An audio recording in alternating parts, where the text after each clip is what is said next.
I wish it was Christmas today. I wish it was Christmas today. Every day's a Christmas day. Top 5 things, come what may. Reviews, movies, and festive cheer. Join the fun, Christmas is here. It's Christmas every day.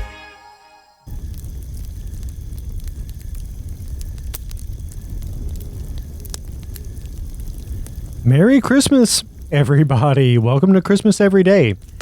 Contrary to the very fall-sounding background noise we've got going on there, this is the podcast that keeps the spirit of Christmas alive all year long. And my name is Troy, and I'm your host. Now, it's been a very exciting week around the Christmas Everyday household. After purchasing these last year, I finally got around to putting up my Govee permanent lights on my house last weekend, and I've been kicking myself basically ever since for not getting them up sooner. They look awesome, and you know, the Christmas patterns that they have, they're really cool. There's some really cool Halloween patterns. There's some other ones. I'm just still messing around with it, but I'll be experimenting a little bit with the DIY function of it, where you can, you know, create your own different patterns, and so I'm really looking forward to that. So super pumped to get my permanent lights up on my house. Very, very exciting.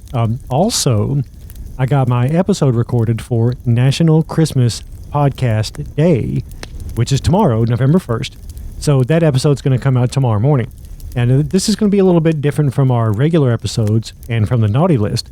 On this episode, I'm going to be spotlighting a radio drama version of It's a Wonderful Life from 1947, starring Jimmy Stewart and Donna Reed from the film version. Now, this was a ton of fun to do because this radio drama it's really been a favorite of mine for a long time. Now, I want to let you know about some other Christmas podcasters who are doing episodes for National Christmas Podcast Day as well. Now, these will all be different spins on It's a Wonderful Life. It could either be a TV show, say like Married with Children. They did a 2-part episode that was sort of like It's a Wonderful Life, where they, you know, saw how the world would be without Al Bundy. Or it could be like a radio drama of the film. It could be a review of a play version of it. Doesn't really matter. Just something, It's a Wonderful Life. So these podcast episodes are all slated for release tomorrow as well. So Advent Calendar House is doing an episode of Psych. The Closer to Christmas podcast is doing an episode of Garfield and Friends. The Lost Christmas podcast is doing The Greatest Gift. A personal favorite of mine, Totally Rad Christmas, is doing an episode of SCTV. The TGI podcast is doing an episode of That 70s Show. Now keep in mind, all these are either versions of or based off of It's a Wonderful Life. The Can't Wait for Christmas podcast, which is also another favorite of mine, is interviewing Jimmy Hawkins, who played one of the little Bailey boys in It's a Wonderful Life, the youngest one, I think. And of course, I can't remember his name. And he's also doing a review on the Very Muppet Christmas episode. The Cozy Christmas podcast, which is another favorite of mine, is doing Merry Christmas George Bailey, which was a radio drama version of It's a Wonderful Life from the 90s. It was really good. The Tis the Soundtrack podcast is doing the Fishbone EP, and the Merry Britsmas podcast is doing Basil Brush. Now, you can find all of these podcasts at christmaspodcasts.com, which is part of the My Merry Christmas family. And what else is going on? Okay, no, we have another listener email this week. Kelsey writes in, quote, I couldn't believe you put the Beach Boys on the naughty list until I heard why. And then the more I thought about it, the more it made a lot of sense. That one hurt a little to hear, but I understand. And she says, I think the thing to do is to just put it behind us and enjoy their Christmas album anyway. She says, have a very Merry Christmas. End quote. Kelsey, can't thank you enough for writing in. Really love it. Yes, putting the Beach Boys on the naughty list episode this past Monday was a very tough thing to do, but like I said on the episode, it was necessary. Listen, please go check out that episode from this past Monday, October 27th, if you haven't heard it yet. It may surprise you. Yeah, the Beach Boys, they got put on the old on the old naughty list there. That comes out every Monday. And please, if you have any newer Christmas newer Christmas music recommendations, you can send those to christmaseverydayshow@gmail.com, because my Christmas music knowledge ends very suddenly and very abruptly around 1994. So I'm doing reaction videos to your recommendations of newer Christmas music or older Christmas songs that may have been recorded by newer artists. So I say, let's get to the countdown. Santa's coming to town! Santa! Oh my God! Santa here? I know him! I know him! It is 55 days until Christmas. Can you believe this? It's like, what, how many weeks is that? 7? No. Is it 7 weeks? I can't count. 55 days until Christmas. I can't believe this, but it is, I mean, like, today's Halloween. Tomorrow is November 1st, so that means, tomorrow I need to see, some Christmas decorations going up. Halloween stuff needs to be coming down, and it's going to be full-blown Christmas after today. I'm looking forward to it. Okay, so folks, instead of doing the Christmas character and the Christmas Carol of the week, instead of doing This Week in Christmas History, we're going to do something a little bit different. We're sending out Halloween in Style with one of my favorite spooky short stories. Now, this is There Was a Man Dwelt by a Churchyard by M.R. James. And I'm going to go ahead and tell you now, I won't do it justice. I'm not that great at reading. I'm not great at storytelling.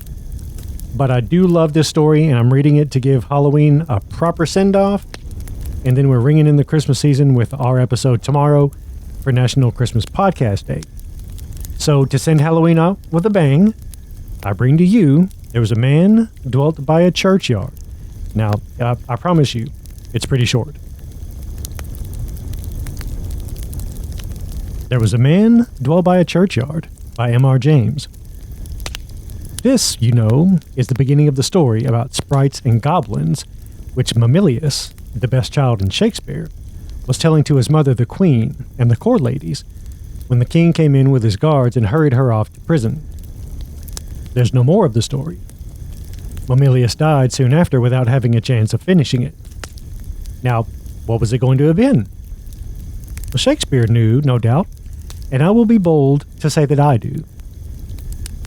It was not going to be a new story. It was to be one which you have most likely heard and even told. Everybody may set it in what frame he likes best. This is mine. There was a man dwelt by a churchyard. His house had a lower story of stone and an upper one of timber. The front windows looked out on the street, and the back ones on the churchyard. It had once belonged to the parish priest, but, and this was in Queen Elizabeth's days, the priest was a married man and wanted more room.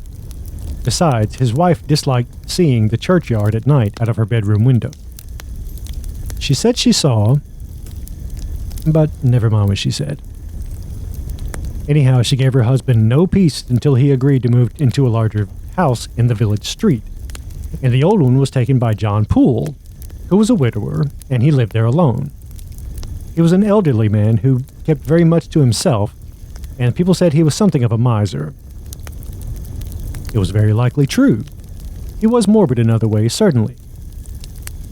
In those days, it was common to bury people at night and by torchlight, and it was noticed that whenever a funeral was toward, John Poole was always at his window, either on the ground floor or upstairs, according as he could get the better view from one or the other. There came a night when an old woman was to be buried. She was fairly well-to-do, but she was not liked in the place. The usual thing was said of her that she was no Christian, and that on such nights as Midsummer Eve and All Hallows, she was not to be found in her house. She was red-eyed and dreadful to look at, and no beggar ever knocked at her door. Yet when she died, she left a purse of money to the church. There was no storm on the night of her burial. was fair and calm, but there was some difficulty about getting bearers and men to carry the torches, in spite of the fact that she had left larger fees than common for such as did that work. She was buried in woolen, without a coffin. No one was there but those who were actually needed, and John Poole, watching from his window. Just before the grave was filled in, the parson stooped down and cast something upon the body. Something that clinked. And in a low voice he said words that sounded like, "Thy money perish with thee." Then he walked quickly away, and so did the other men, leaving only one torchbearer to light the sexton and his boy while they shoveled the earth in. They made no very neat job of it, and the next day, which was a Sunday, the churchgoers were rather sharp with the sexton, saying it was the untidiest grave in the yard, and indeed, when he came to look at it himself, he thought it was worse than he had left it. Meanwhile, John Poole went about with a curious air, half exulting, as it were, and half nervous. More than once he spent an evening at the inn, which was clean contrary to his usual habit. And to those who fell in to talk with him there, he hinted that he had come into a little bit of money and was looking out for a somewhat better house. "Well, I don't wonder," said the smith one night. "I shouldn't care for that place of yours. I should be fancying things all night." The landlord asked him what sort of things. "Well, maybe somebody climbing up to the chamber window or the like of that," said the smith. "I don't know. Old Mother Wilkins that was buried a week ago today, eh?" "Come, I think you might consider of a person's feelings," said the landlord. "It ain't so pleasant for Master Poole, is it now?" "Master Poole don't mind," said the smith. "He's been there long enough to know. I only says it wouldn't be my choice. What with the passing bell and the torches when there's a burial, and all them graves lying so quiet when there's no one about. Only they say there's lights. Don't you never see no lights, Master Poole?" "No, I don't never see no lights," said Master Poole, sulkily, and he called for another drink, and went home late. That night, as he lay in his bed upstairs, a moaning wind began to play about the house, and he could not go to sleep. He got up and crossed the room to a little cupboard in the wall. He took out of it something that clinked, and put it in the breast of his bedgown. Then he went to the window and looked out into the churchyard. Have you ever seen an old brass in a church with a figure of a person in a shroud? It's bunched together at the top of the head in a curious way. Something like that was sticking up out of the earth in a spot of the churchyard where John Poole knew very well. He darted into his bed and lay there very still indeed. Presently, something made a very faint rattling at the casement. So with a dreadful reluctance, John Poole turned his eyes that way. Alas, between him and the moonlight was the black outline of the curious bunched head. Then there was a figure in the room. Dry earth rattled on the floor. A low, cracked voice said, "Where is it?" And steps went hither and thither, faltering steps, as of one walking with difficulty. It could be seen now and again peering into corners, stooping to look under chairs. Finally, it could be heard fumbling at the doors of the cupboard in the wall, throwing them open. There was a scratching of long nails on the empty shelves. The figure whipped round, stood for an instant at the side of the bed, raised its arms, and with a hoarse scream of "You've got it!" At this point, His Royal Highness Prince Mamilius, who would, I think, have made the story a good deal shorter than this, flung himself with a loud yell upon the youngest of the court ladies present, who responded with an equally piercing cry. He was instantly seized upon by HM Queen Hermione, who, representing an inclination to laugh, shook and slapped him very severely. Much flushed and rather inclined to cry, he was about to be sent to bed. But on the intercession of his victim, who had now recovered from the shock, he was eventually permitted to remain until his usual hour for retiring, by which time he too had so far recovered as to assert, in bidding goodnight to the company, that he knew another story quite 3 times as dreadful as that one, and would tell it on the first opportunity that offered.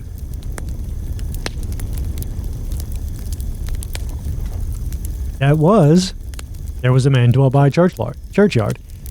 Like I said, I didn't do it justice, and I knew that I wasn't going to, but I do love that story. That's the first time I've ever read it out loud. It was kind of fun.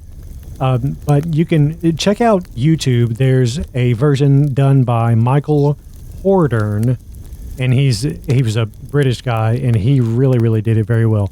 Michael Hordern did that very well. There was a man dwelled by a churchyard. It's all over YouTube. Anyway, that's going to do it for this episode. It is, today's Halloween. Everybody have a great Halloween. Make sure that you check out tomorrow's episode.